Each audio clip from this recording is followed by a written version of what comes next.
Hello and welcome to Techie Dialogue. In today's video, I'll show you how to create an HTML file in a folder step by step.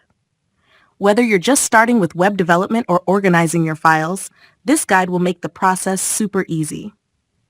Before we begin, make sure to subscribe to the channel for more tech tutorials and give this video a like if you find it helpful. Let's get started. Step 1. First, create a new folder where you want to store your HTML file. To do this, right-click on your desktop or inside an existing directory, select New, and click Folder. Name the folder something descriptive, like HTML project or My Website.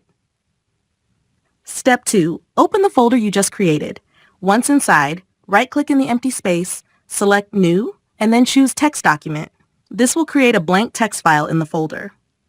Step 3. Rename the text file to give it an .html extension. For example, name it index.html. If you don't see the file extension, you'll need to enable it. To do this, click on the View tab at the top of the File Explorer window. Check the box that says File Name Extensions. Once you've renamed the file, press Enter. Step 4. Open your HTML file to start editing. Right-click on the file, select Open With, and choose a text editor like Notepad, Notepad+, or a code editor like Visual Studio Code. Step 5. Add some basic HTML structure to your file. You can start with this template, HTML, doctype title, my first HTML page title. Body h1, welcome to my website.